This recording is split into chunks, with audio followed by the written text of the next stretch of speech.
Ben ritrovati in diretta qui dallo stand di FISE Veneto, 124esima Fiera Cavalli, ancora in diretta per parlare di horseball, una disciplina avvincente, adrenalinica, molto dinamica, e oggi scopriremo insieme qualche cosa in più. Vi presento i miei ospiti. Con me c'è Duccio Bartalucci, direttore sportivo delle discipline non olimpiche di FISE, ben trovato. Sì, buonasera. E do il benvenuto anche a Vittorio Scotti, referente per l'horseball per il Comitato Regionale Veneto di Grazie, FISE. buongiorno. Allora, intanto, che cosa si intende per discipline non olimpiche? Spieghiamo bene quali sono. Sì, sono quelle che purtroppo per loro non hanno accesso ai giochi olimpici. Diciamo, in questo comparto, nella Federazione Italiana Sport Equestri, fanno parte alcune che hanno un riferimento con la FEI, con la Federazione Equestre Internazionale, quindi hanno i campionati d'Europa e del mondo, e sono gli attacchi, il volteggio e l'endurance. Poi ce ne sono altre come il polo, come l'horseball, come il reining, che sono al di fuori della FEI e quindi hanno delle diciamo associazioni, chiamiamole così, di aggregazione internazionale al di fuori della FEI stessa. Alcune di queste poi tra l'altro stanno avendo davvero una grandissima esplosione, nel senso che vengono sempre più apprezzate e praticate, insomma. Ma diciamo che noi abbiamo due discipline che si distinguono rispetto alle altre discipline equestri, dove al di là della competizione che a volte c'è, no, di squadra, vedi salto ostacoli, completo, endurance, ma in generale nella loro pratica sportiva quotidiana sono discipline individuali.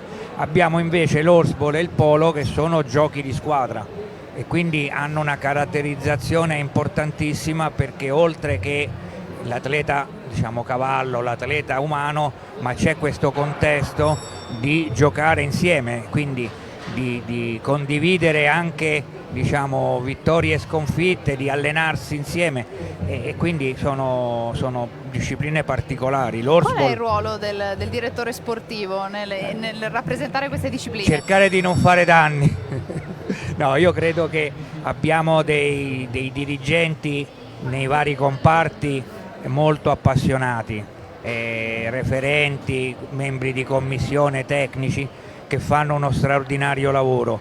Quello che ho cercato di fare io in questi anni, io venivo e vengo da un'esperienza completamente diversa e sono stato per tantissimo tempo cavaliere della prima squadra di salto ostacoli, poi tecnico della nazionale per oltre 20 anni, ma diciamo che alcune dinamiche hanno un comune denominatore, ossia hai a che fare con delle persone, hai a che fare con dei cavalli e c'è da organizzare lo sport, perché lo sport, se vuoi ottenere dei risultati, a mio parere non è improvvisazione ma è programmazione.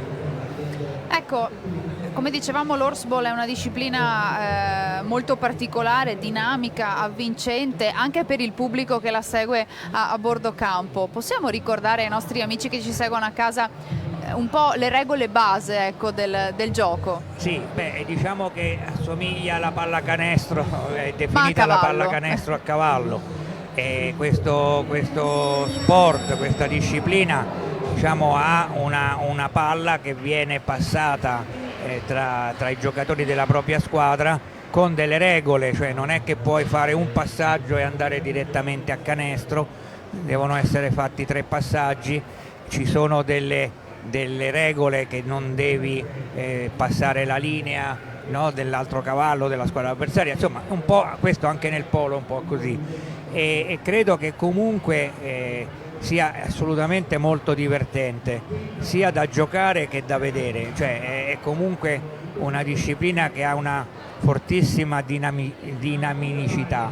Io sono stato quest'anno al campionato del mondo in Francia, a Serlot, dove l'Italia ha fatto un risultato straordinario, perché siamo andati a medaglia in tutte e 5 le squadre nazionali che abbiamo portato, e credo che sia, per l'Italia è la prima volta che accade, ma non è una cosa che capita neanche ai paesi che in questo sport vanno per la maggiore, vedi Francia e Spagna.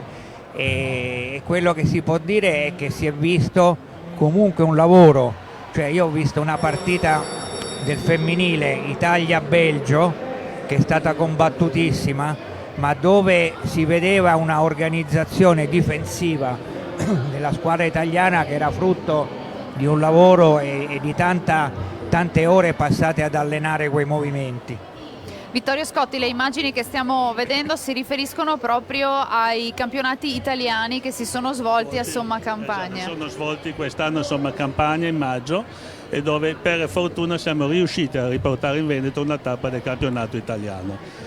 Le prospettive per il Veneto anche nell'Horsburgh, che era un po' sparito da diversi anni, sono ripartite grazie al lavoro in collaborazione con il Dipartimento e con i tecnici anche di altre regioni, facendo dei corsi per abilitare gli istruttori a svolgere questa attività e partendo con un progetto di base di Horsburgh Club che poi si è abbinato al progetto Enjoy che aveva portato avanti il Dipartimento Horsburgh.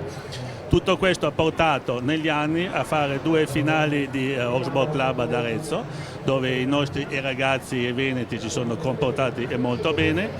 Quest'anno è partito il primo trofeo veneto di Horsburgh Club Horsburgh, di cui la prima tappa è stata svolta a Bussolengo al centro ippico di Melograno AEC, e la seconda tappa si farà il 4 dicembre al centro ippico Scirocco ad Adria, e dove c'è questo sviluppo, questa crescita per poter affrontare il prossimo anno con degli obiettivi un pochettino più importanti, dove i nostri ragazzi hanno sviluppato una praticità un po' più sul campo rispetto agli anni precedenti.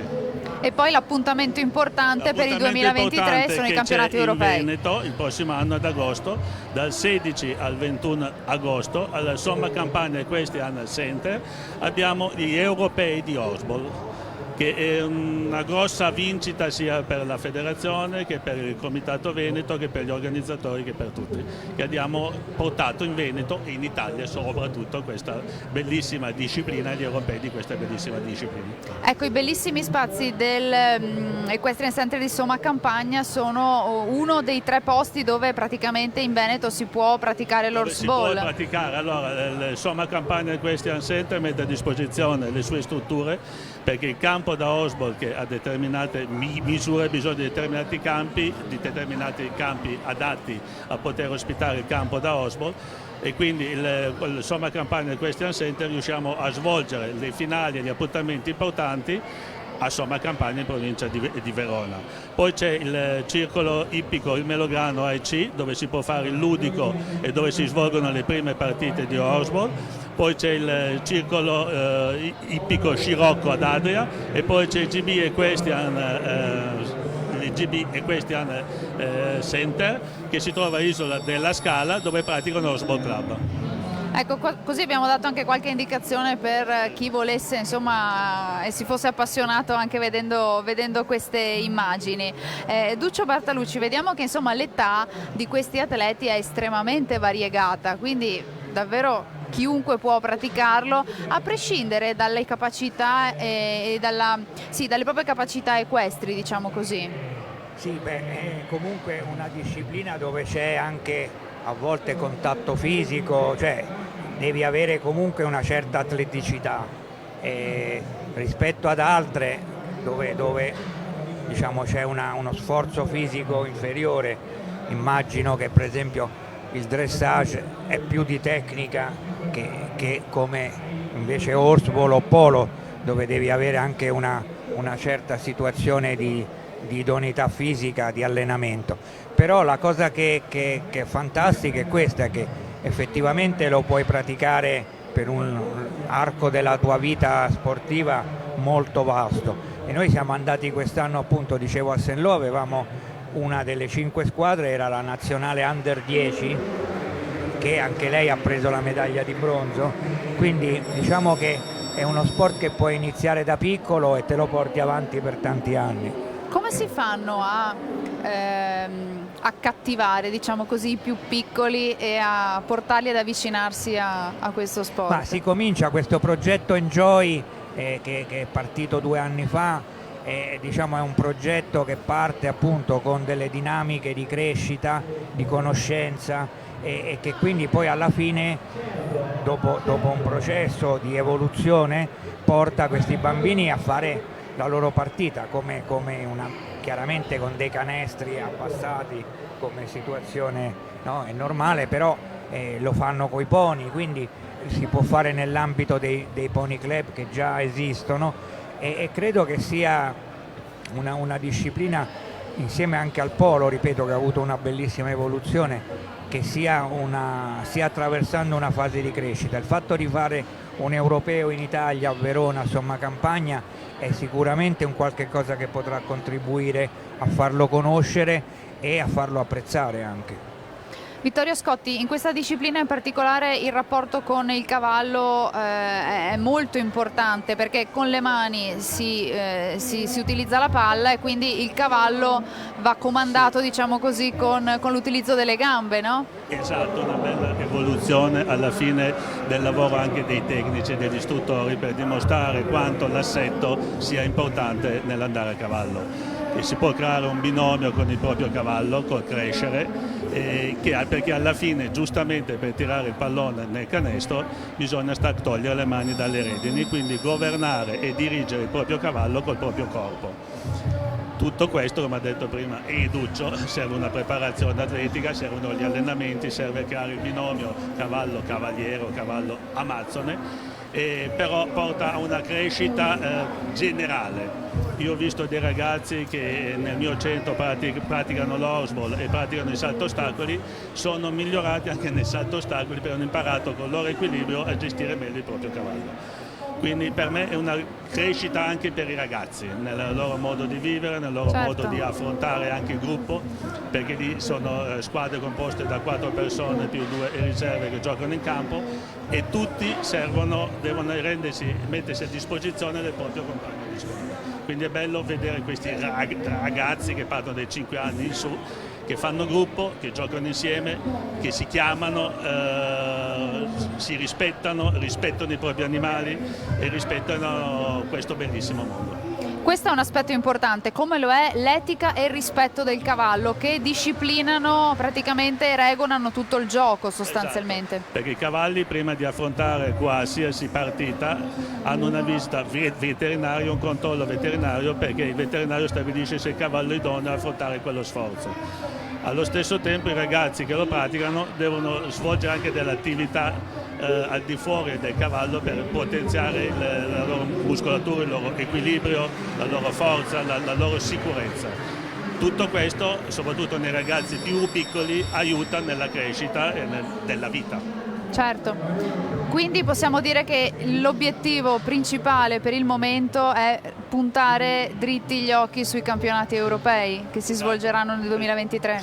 Esatto, vi aspettiamo tutti a vedere questo bellissimo evento. Ripeto che è stato portato a Verona per l'agosto 2023 al Somma Campagna Equestrian Center, dove potrete ammirare tutte le migliori nazionali che ci sono di horseball nell'Europa, che si scontreranno per vincere il titolo. E insomma, ospitare un campionato europeo in Italia e in Veneto è sicuramente una vetrina anche importante, no? Assolutamente sì, è un'occasione di crescita proprio per il mondo dell'horseball. Grazie a Duccio Bartalucci, direttore sportivo delle discipline non olimpiche di FISE. Grazie a Vittorio Scotti, referente per l'horseball del Comitato Regionale Veneto di FISE. Grazie di essere stati con noi, di averci raccontato e abbiamo anche visto questa meravigliosa disciplina che davvero dovrebbe essere molto più seguita, ecco, perché è davvero molto avvincente, insomma, ci piace raccontarla sempre.